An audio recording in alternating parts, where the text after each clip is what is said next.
coule le lait, le pays où coule le miel.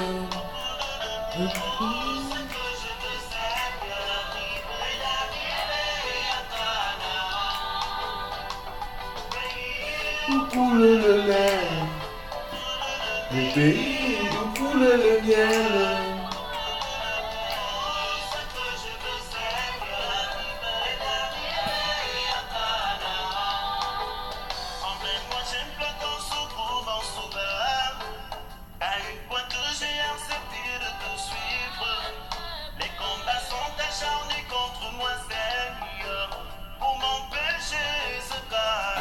Bien-aimés dans le Seigneur, je vous salue dans le nom de l'incomparable grand maître, l'incomparable grand Seigneur, le Seigneur Yeshua Hamashiach, notre roi des gloires. Ça avait une immense joie encore aujourd'hui d'être ici pour proclamer le nom du Seigneur. Parce que dans cet évangile, le seul message que nous avons, c'est annoncer la mort, la résurrection de notre Seigneur Yeshua. C'est dire au monde entier que sans le Seigneur Yeshua Hamashiach, Christ Jésus, l'existence, la vie n'a pas de sens. Bien-aimés dans le Seigneur. Les enseignements que nous donnons dans cet évangile, c'est pour te préparer à rentrer à la maison. Bien-aimés dans le Seigneur. C'est pour te préparer à rentrer à la maison. Oui, bien-aimés dans le Seigneur. Nous n'avons pas d'autre message. Nous n'avons pas d'autre enseignement. Le seul enseignement que nous prêchons, c'est le cadavre. J'aime ça. La parole de Dieu nous dit dans Matthieu chapitre 24, 28, en quelques lieux, que soit le cadavre, là s'assemblent les aigles. Bon, j'ai compris que la réunion de rassemblement des aigles, c'est ça, le cadavre. Bien-aimé dans le zoo. Oh, quand les aigles se rassemblent, c'est pour manger le cadavre. Et le cadavre, c'est qui? Le cadavre, c'est tout un homme. C'est tout un homme. C'est notre Seigneur Jésus. Bon, aujourd'hui, dans les temps de la fin, le seul message que nous avons et que nous annonçons à tous aux aigles, attention, nous, parce que l'enseignement que nous présentons, ce n'est que pour les aigles. Si tu n'es pas un aigle, si tu ne viens pas du ciel, tu ne peux pas saisir l'enseignement que nous donnons. Ce n'est pas pour tout le monde, bien-aimé.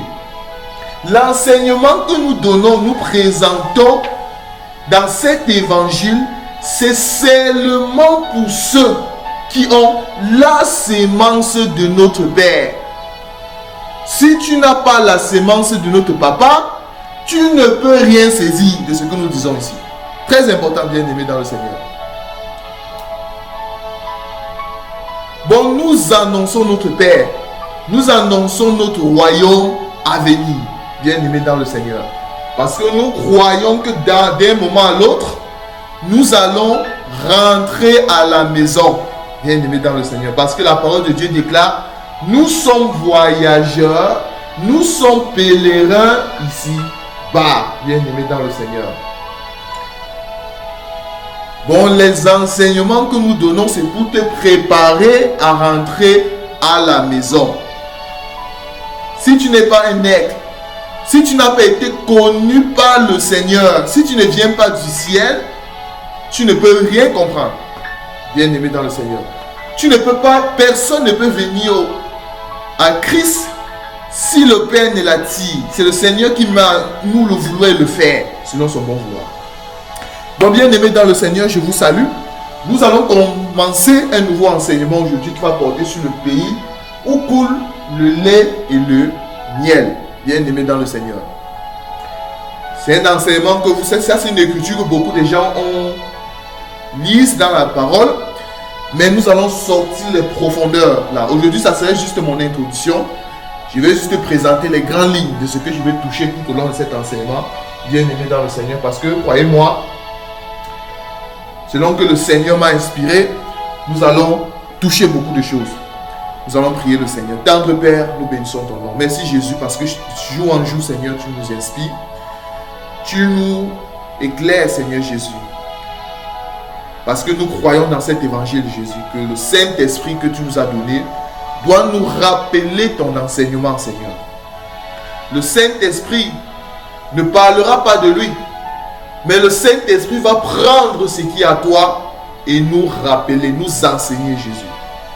C'est pour ça, Papa Yeshua Mashiach, en ces temps de la fin, consolide davantage notre cœur. Garde-nous dans tes mains. Soutiens-nous, Seigneur. Protège-nous, Seigneur Jésus. Et surtout que nous puissions demeurer dans ces choses, Seigneur. Dans l'enseignement que tu nous as donné, tendre Père. Seigneur Jésus, à qui d'autre irons-nous? Ce n'est que toi qui as les paroles de la vie, Seigneur. Seigneur, continue à nous préparer. Continue à nous préserver, à nous garder, Seigneur Jésus. Afin que tout plan de l'ennemi contre nous soit nul et sans effet anéanti par le nom puissant de Jésus-Christ, notre Seigneur, notre Sauveur. C'est pour ça, tendre Père, sois notre soutien, Seigneur. Et surtout, continue davantage à nous inspirer et surtout garde ton peuple, Seigneur Jésus. Et donne l'explication à ta parole selon ton bien vouloir.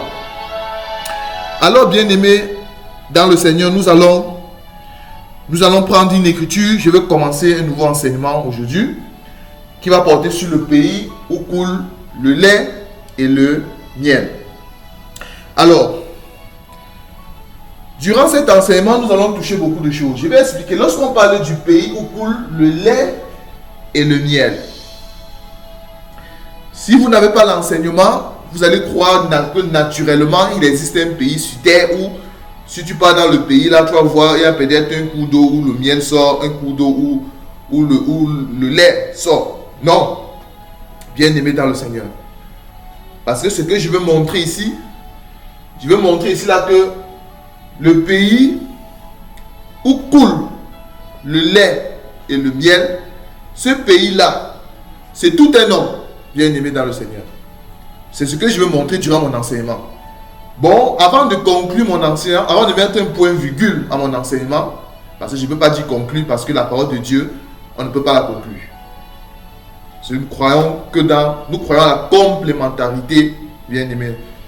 Dieu inspire chaque homme de Dieu pour se compléter. Mais quand je mettrai un point virgule à mon enseignement, il faut que je réussisse à montrer que le pays où coule le lait et le miel, si vous voulez boire du lait, si vous voulez avoir du lait, bien aimé, du miel, il faut se diriger, il faut rencontrer tout un homme. C'est ce que je veux montrer durant mon enseignement, bien aimé dans le Seigneur. Permettez-moi, parce que je vais parler, dans cet évangile, nous avons 4 façons de présenter l'enseignement, bien aimé dans le Seigneur. Nous avons 4 façons, quand le Seigneur nous inspire, nous avons 4 L. Bon, nous envolons avec 4 L. Nous avons, tel que le frère Paul nous dit dans 1 Corinthiens 6, 14, que nous avons, comment viendrais-je à vous si je ne viendrais pas, si je ne parlais par révélation, par prophétie, par connaissance et par doctrine. Parce que nous savons que nous servons un Dieu qui a 4 pattes, les 4 pattes de l'agneau. Très important. Nous servons un Dieu qui a 4 pattes. Mais il faut avoir la capacité d'aller toucher la première patte, toucher l'autre patte, toucher l'autre patte, toucher l'autre patte. C'est ça les 4 pattes de l'agneau. Et dans cet évangile également, nous prêchons à la loi et eux témoignage. Ce qui fait que aujourd'hui, mon introduction, j'ai commencé d'abord par là parce que je vais vous montrer la marche des enfants d'Israël avant d'arriver à Canaan, bien aimé dans le Seigneur. Je vais profiter par ça également pour exhorter. Bon, aujourd'hui, ça serait juste une introduction. Alors, je vais prendre une écriture. Je vais prendre Exode chapitre 3, à partir du verset 7. Exode chapitre 3, à partir du verset 7. L'Éternel dit: j'ai vu la souffrance de mon peuple qui est en Égypte, et j'ai entendu les cris que lui font pousser ses oppresseurs. Car je connais ses douleurs. Je suis descendu pour le délivrer de la main des Égyptiens et pour la faire monter de ce pays dans un bon et vaste pays, dans un pays où coule le lait et le miel, dans les lieux qu'habitent les Cananéens, les Hésiens, les Amoréens, les Phérésiens, les Éviens et les Jébusiens. Voici le cri d'Israël, sont venus jusqu'à moi. Et j'ai vu l'oppression que les font souffrir les Égyptiens. Maintenant va, je t'enverrai auprès de Pharaon, et tu feras sortir d'Égypte mon peuple, les enfants d'Israël. D'ailleurs, ça c'est une histoire que vous connaissez tous. Vous savez, d'après la prophétie, parce que nous disons que nous servons un Dieu puissant. Nous servons un Dieu omnipotent, omniprésent, omniscient.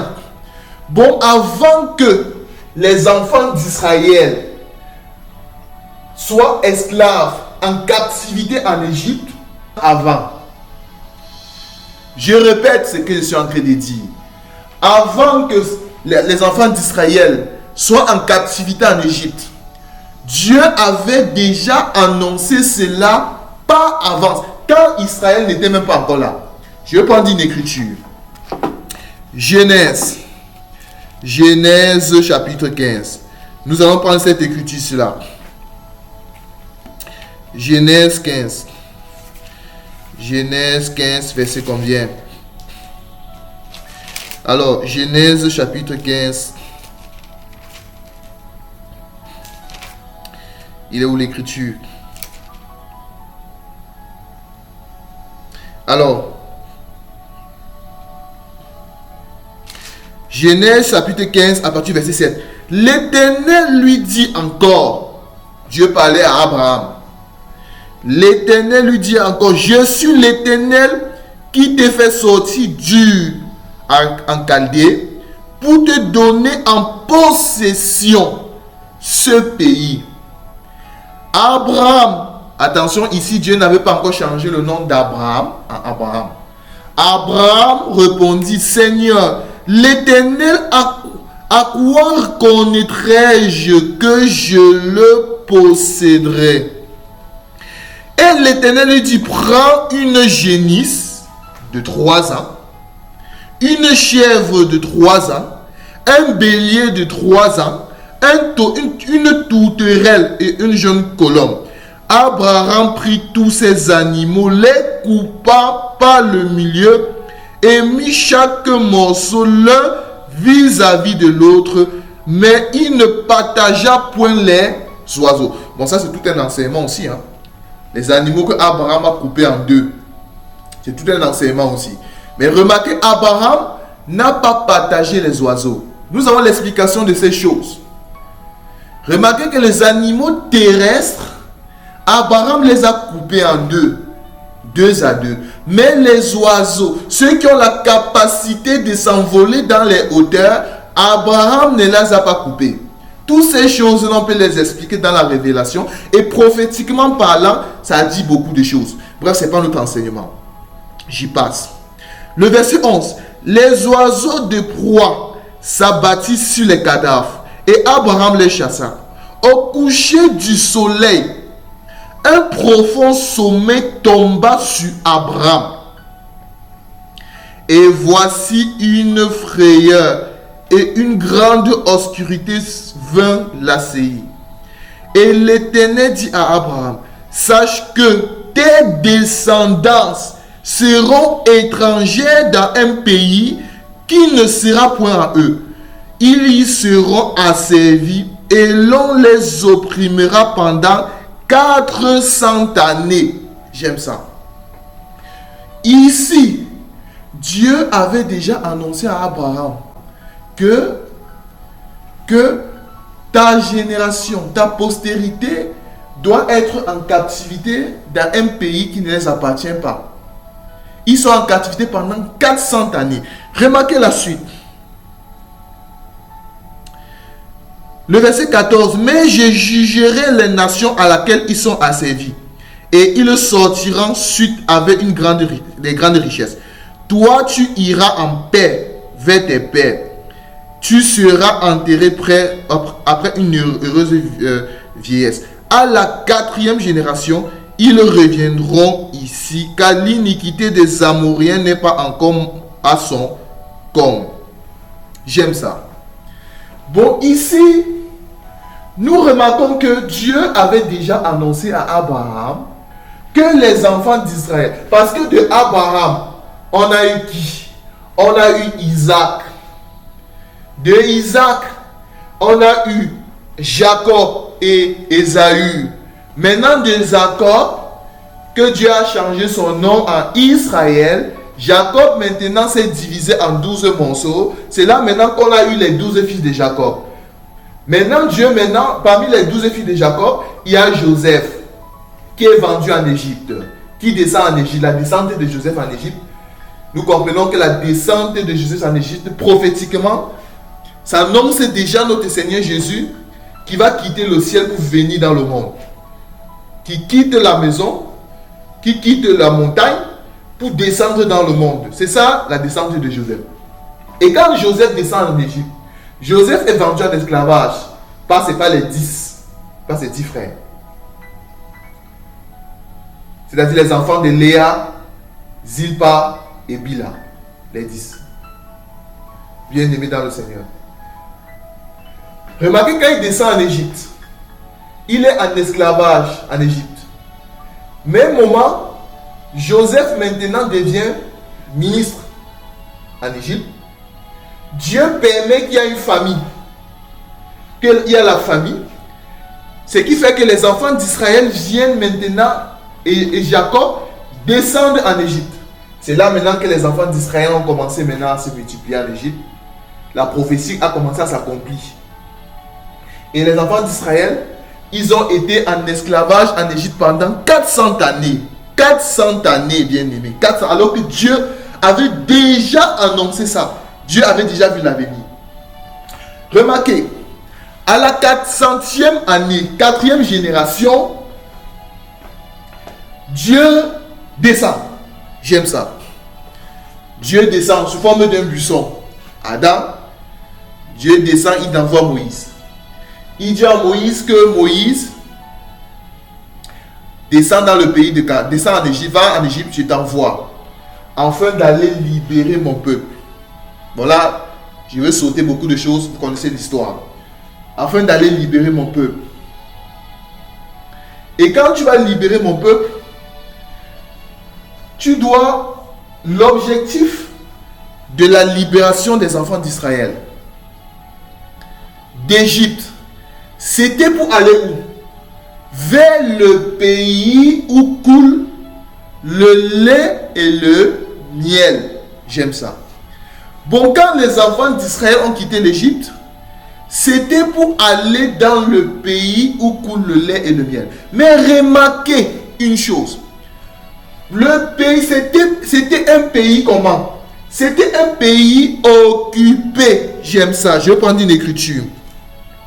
Exode chapitre 34. Exode 34. Canaan était occupé, hein, c'était pas libre. Alors, je vais prendre cette écriture.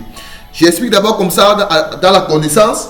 Après, je vais donner la portée révélationnelle prophétique de ces choses. Hein, par rapport à l'enlèvement de l'épouse aussi. Alors, Exode chapitre 34. Exode chapitre 34. Alors, Exode 34.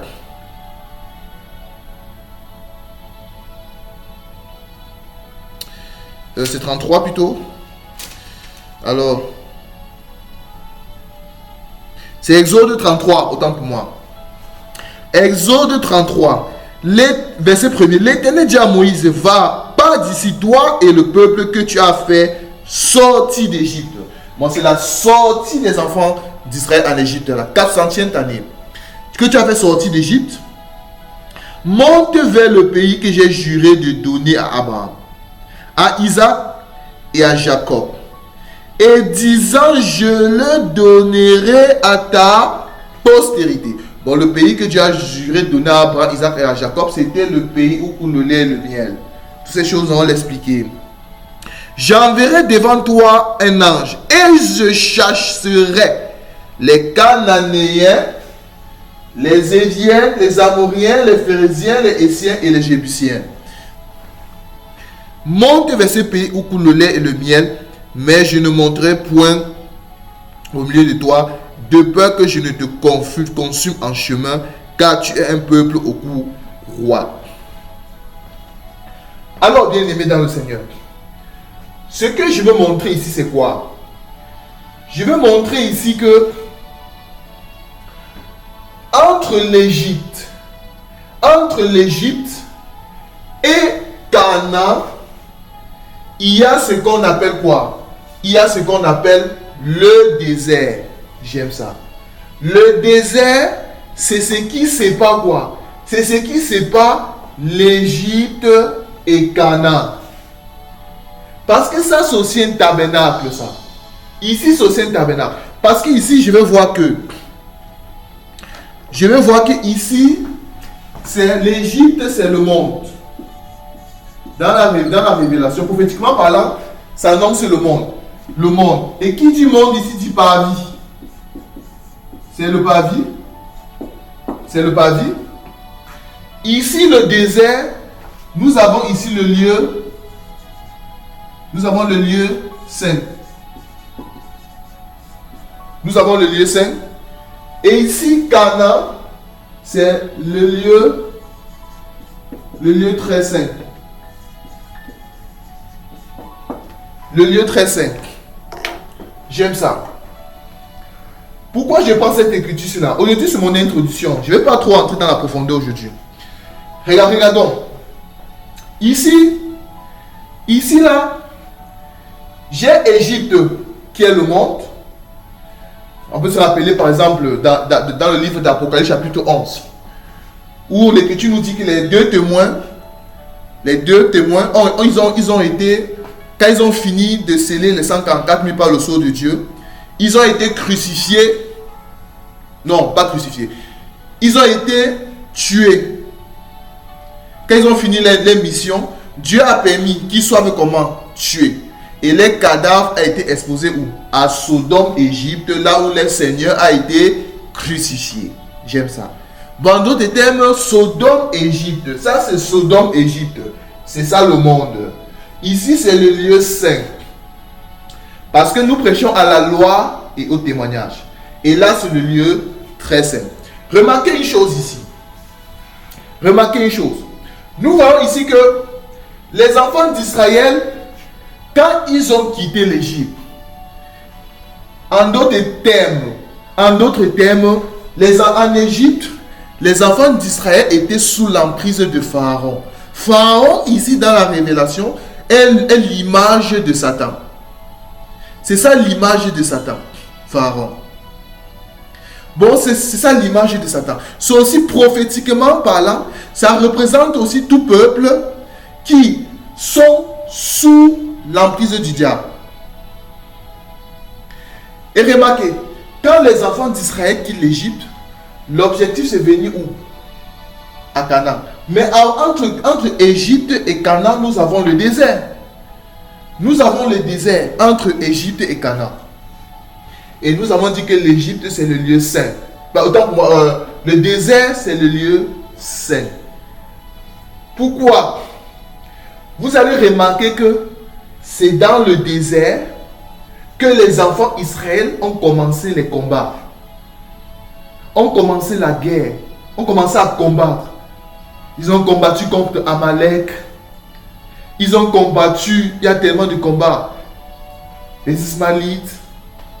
Ils ont combattu, il y en a tellement. C'est dans le désert, bien aimé dans le Seigneur. Bon, ici, le désert ici, si je vais le prendre par rapport à l'église du Seigneur, le désert ici là, C'est ça le corps de Christ.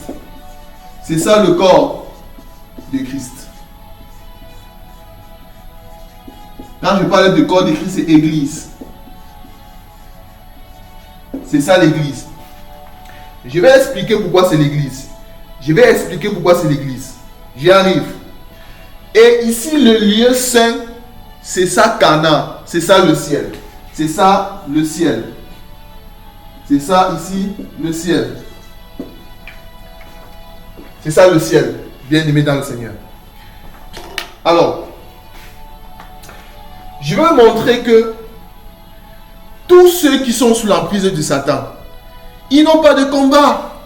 Ils n'ont pas de tribulation. Non. Ils n'ont pas de tribulation. J'aime beaucoup l'écriture du frère Paul qui nous dit la chose suivante. L'écriture du frère Paul, c'est 2 Corinthiens 10. C'est 2 Corinthiens 10 normalement. Permettez que je trouve cette écriture. Alors, 2 Corinthiens 10.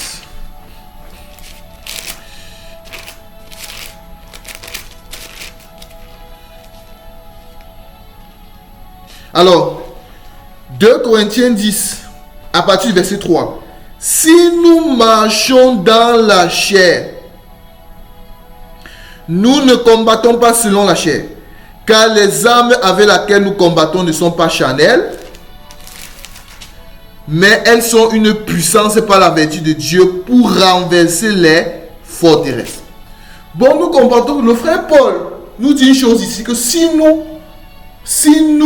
marchons dans la chair, nous ne combattons pas selon la chair. En d'autres termes, celui qui marche selon la chair, en d'autres termes, celui dont le vieil homme domine sur lui, celui dont qui n'a pas crucifié sa chair, celui dont la chair a assujetti l'esprit, celui dont l'esprit est soumis à la chair, c'est celui-là qui est dans le monde, qui est dans le parvis. C'est celui qui n'est pas encore tué, en d'autres termes, qui n'est pas encore mort quant à la chair, quant au péché. C'est celui qui est encore sous l'emprise du malin, du diable. Je prends ça par rapport à l'église, parce que Israël, la marche d'Israël, c'était l'image c'était l'image, la préfiguration de quoi? De la marche de l'église. Aujourd'hui, nous avons les païens. Les païens, c'est ça, sont ceux qui sont sous l'emprise du diable. Mais remarquez, quand les enfants d'Israël sortent d'Égypte, ils sont passés au travers la mer. J'aime ça. Ils sont passés au travers la mer. C'est pas moi. Et quand les enfants d'Israël qui passent au travers la mer, le frère Paul nous a dit que ça c'était l'image du baptême. J'aime ça. C'était l'image du baptême. En d'autres termes, c'était la mort. Si on essaie d'aller dans la révélation, ça représentait quoi? La mort. Bon, tout enfant de Dieu, quand il sort de l'Égypte, il sort du monde, il doit mourir. Il veut que Dieu le tue. Il doit mourir. Et vous êtes mort et ressuscité avec Christ.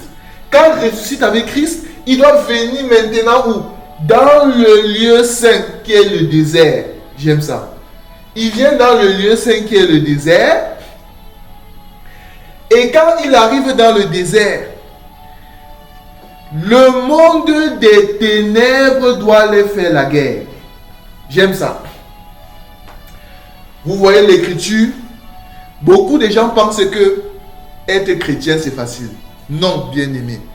Être un vrai chrétien en ce temps de la fin, c'est pas facile. Il faut vraiment, si tu n'es pas suffisamment mort, tu ne peux pas être un vrai chrétien en ce temps de la fin.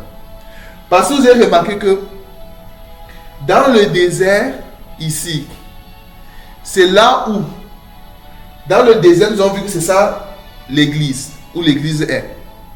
Le Seigneur Jésus-Christ a dit, voici je vous envoie au milieu des loups et des serpents. Soyez prudents. Or, dans le désert, c'est là où nous avons les serpents. Je vous avais comme les brebis au milieu des loups et des serpents. Mais dans le désert, c'est ici que nous avons les loups et les serpents. Bien-aimés dans le Seigneur. C'est ici que nous avons les loups et les serpents. Parce qu'avant d'aller au ciel, avant d'entrer à Canaan, avant d'entrer dans le pays où coule le lait et le miel, le peuple doit mener le combat ici. En d'autres termes, le peuple doit mener une course. J'aime ça. Je vais prendre une écriture. Nous allons prendre une écriture dans 1 Corinthiens combien? 1 Corinthiens 9, 24. 1 Corinthiens 9, 1 Corinthiens 9, 24. 1 Corinthiens 9, 24. L'Écriture nous dit, ne savez-vous pas que ceux qui courent dans le citade courent tous? J'aime ça. Mais qu'un seul remporte le prix, courez de manière à le remporter. J'aime ça. C'est quoi, pour comprendre cette écriture, si vous comprenez à partir d'ici? Ne savez-vous pas que ceux qui courent dans le stade courent tous, mais qu'un seul remporte le prix? C'était quoi la course? Le citade ici, c'est quoi? Le citade ici, c'est ça le stade. En d'autres termes, le citade, c'est dans le désert. C'est ça le stade. Le stade ici, c'est le désert, bien-aimé dans le Seigneur. Les enfants d'Israël ont quitté l'Égypte. Ils ont été opprimés pendant 400 années. Dieu descend à la 4e génération. Dieu libère le peuple. Le peuple arrive dans le désert. Dans le désert maintenant, il y a les serpents et les scorpions. Dans le désert, les enfants d'Israël doivent mener beaucoup de combats. Dans le récit dans quoi? D'entrer à Canaan. Or, Canaan avait été occupé. Il faut mener les combats afin d'entrer en possession de la promesse. Vous voyez ça? Bon, ici, nous comprenons que quand le frère Paul nous dit la chose suivante, que ne savez-vous pas que ceux qui courent dans le stade, si vous posez la question, c'est quoi le stade? Le stade, c'est ici le désert, bien aimé dans le Seigneur. Si je veux projeter cette écriture par rapport à l'église, nous comprenons que le désert, le stade aujourd'hui, c'est quoi? C'est ça le corps de Christ. C'est ça la marche. C'est ça la marche d'un enfant de Dieu. C'est ça le stade ici, c'est quoi? C'est ta marche dans le Seigneur. Courent tous dans le stage. Bon, l'Écriture nous dit, ne savez-vous pas que ceux qui courent dans le stade courent tous, mais qu'un seul remporte le prix? Courez de manière à le remporter. Vous voyez ça? Or, l'Écriture nous dit, ne voyez pas que tous ceux qui courent dans le ne savez-vous pas que ceux qui courent dans le stade courent tous, mais qu'un seul remporte le prix? C'est ça, les enfants d'Israël. Quand ils sont sortis d'Égypte, ils ont commencé la course. Mais le problème n'est pas de courir, mais le problème est de remporter quoi? Le prix. C'est quoi le prix? Le prix, c'est hériter le pays où coule le lait et le miel. C'est là où la parole de Dieu qui dit, il y a beaucoup d'appelés. C'est ça, c'est ça la multitude de personnes qui courent dans le stade. Il y a beaucoup d'appelés, mais peu d'élus. Les élus, c'est ceux qui vont entrer où? À Canaan. Bien aimé. Il y a beaucoup de gens que je vais toucher. Je vais toucher ce peuple-ci là. Je vais les toucher tous. Je vais toucher également Josué, Caleb, les Lévites, tous. Je vais toucher ça. Aujourd'hui, c'est juste l'introduction. Bien aimé dans le Seigneur. L'Écriture continue en disant, tous ceux qui combattent s'imposent tout effet d'abstinence et le font pour obtenir une couronne corruptible. Mais nous faisons pour une couronne incorruptible. Bien aimé dans le Seigneur. Quand tu es un enfant de Dieu, nous avons toujours dit, et nous le redirons toujours, les tribulations, c'est quelque chose de normal dans la vie d'un enfant de Dieu. Un enfant de Dieu qui n'a pas de combat, qui n'a pas de tribulation, ne peut pas aller loin dans la course, ne peut pas aller loin dans la marche. Parce que remarquez une chose, Lorsque Dieu, je crois que c'est dans Josué, je crois que c'est Josué 2 ou 3, lorsque Dieu avait chassé, avait dit à Josué, je vais prendre l'écriture là, c'est Josué combien? C'est Josué,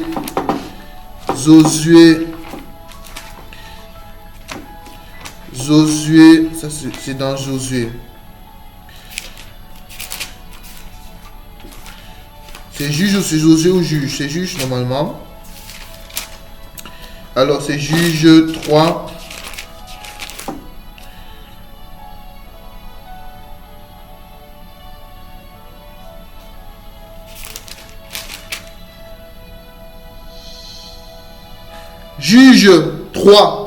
Juge 3, à partir du verset 1er. Voici les nations que l'Éternel laissait pour éprouver par elle, Israël, tous ceux qui n'avaient pas connu toute la guerre de Canaan. Il voulait seulement que les générations des enfants d'Israël connussent et apprisent la guerre, ceux qui ne les avaient pas connus auparavant. Ces nations étaient les 5 princes des Philistins. Vous pouvez lire la suite. Bon Dieu s'est arrangé.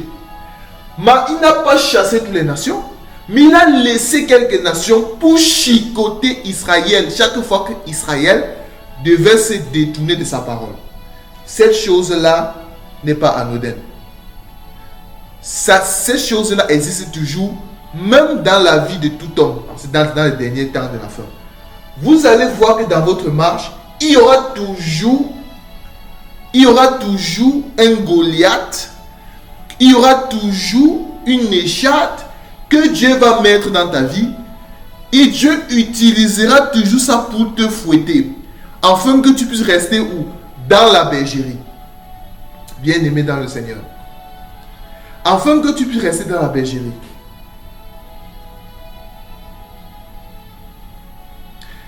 Il y a aussi une écriture que j'aime beaucoup. Il y a une écriture que j'aime beaucoup. C'est dans 2 Timothée chapitre 2. 2 Timothée 2. 2 Timothée 2 à partir du verset 3. Souffre avec moi comme un bon soldat de Jésus-Christ. Il n'est pas de soldat qui s'empare des affaires de la vie s'il veut plaire à celui qui est enrôlé. La laine n'est pas couronnée s'il n'a pas combattu suivant les règles. Il faut que le laboureur travaille avant de recueillir les fruits. Bon, ici, le frère Paul dit à son fils en la foi, Timothée, souffre avec moi comme un bon soldat de Jésus-Christ. Mais la souffrance, c'est où? C'est dans le désert. C'est dans le désert. C'est dans le corps de Christ. Tous ceux qui veulent vivre pieusement en Jésus-Christ seront persécutés. J'aime ça. La parole de Dieu n'a pas dit tous ceux qui veulent vivre, qui ont seulement le nom de Jésus dans la bouche.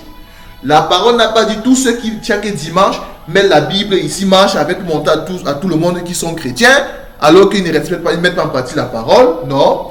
Mais la parole a dit tous ceux qui veulent vivre pieusement en Christ Jésus seront persécutés. Bien-aimé.